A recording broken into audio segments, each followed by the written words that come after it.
Hey all, thanks for joining us. I'm Sarah Strackhouse. Time for a look at news in under 5 minutes. People across the country mourn the loss of Georgia lawmaker Rep. John Lewis today. The Associated Press reports Lewis was 80 years old and died from pancreatic cancer earlier this month.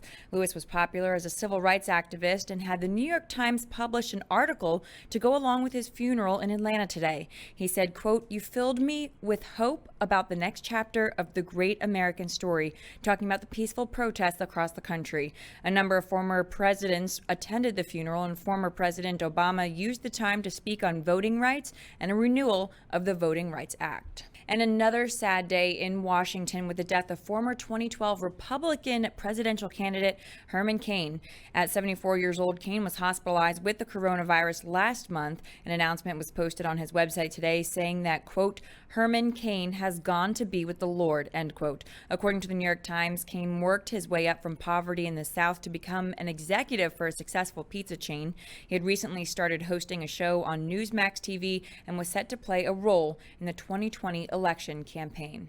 And President Trump has brought up some notions about delaying the election. In a tweet, Trump's reasoning says that the mail-in ballots could result in a, quote, "inaccurate and fraudulent," end quote, vote. The vote is set to take place November 3rd, which is 96 days away still.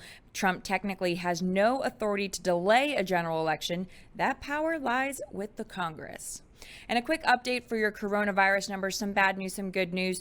Total numbers are more than 17 million COVID-19 cases. That's in the U.S. that have been confirmed. There are more than 675,000 deaths, but some good news, almost 11 million have recovered.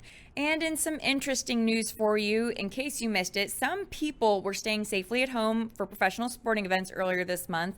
Some Japanese superfans were getting creative.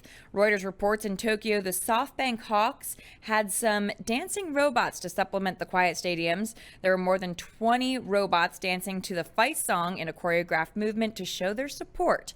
But they have since opened up soccer and baseball stadiums to fans who many say are not holding a candle to the dancers. Well, thank you so much for joining us for this version of News in Under 5 Minutes. We hope you have a wonderful weekend, and we'll see you next week.